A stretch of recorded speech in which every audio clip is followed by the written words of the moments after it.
मामले में कि जिस अमेरिका ने कतर का इतना साथ दिया हो, जिसकी जगह को यूज किया हो सेंटकॉम कमांड बनाने के लिए, उस कतर ने कुछ दिन पहले तो ईरान से बम खाया था और अभी 4 दिन पहले इजराइल से बम खा लिया। कतर की हुई इस बेइज्जती को कतर संभाल नहीं पा रहा है और दुनिया को इजराइल के खिलाफ इकट्ठा कर रहा है। इसी क्रम में यदि ये तस्वीरें आपको याद हो तो ये वो तस्वीरें हैं जिसमें हमास के कुछ जो आतंकी थे वो कतर में थे,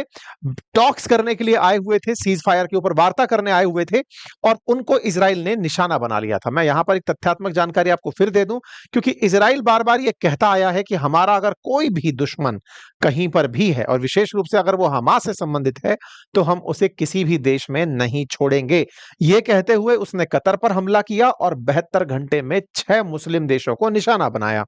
ये जो घटना थी 10 सितंबर और 11 सितंबर को हमने अंकित इंस्पायर इंडिया पर आपसे डिस्कस की थी। अब इसी के ही रिटेलिएशन में ये सारे देश इकट्ठे हो गए हैं। आपको याद होगा बेंजामिन नेतन्याहू का वो स्टेटमेंट जिसमें उन्होंने कहा इजराइल ने शुरू किया है, इजराइल करेगा और वो इसकी पूरी जिम्मेदारी लेता है। और इस बात को उन्होंने इसी तरह से बोला था कि हमास कहीं पर भी अगर है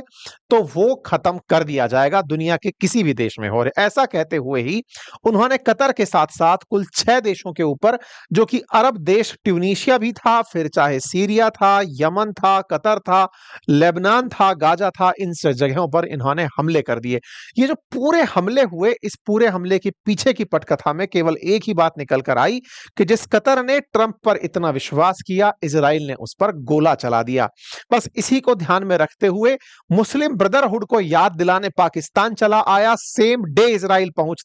डे कतर पहुंचते हैं और कहते हैं कि सर आपके साथ बहुत बुरा हुआ है, आइए सबको बुलाइए। तो सबको बुलाने में अरब इस्लामिक समिट आयोजित की जाती है 14 और 15 सितंबर के दिन, और उस अरब इस्लामिक समिट के अंदर कतर इन सभी देशों के राष्ट्राध्यक्षों को इनवाइट करता है, इनके फॉरेन मिनिस्टर्स को इनवाइट करता है और बताता है कि हमें क्या करना चाहिए, क्योंकि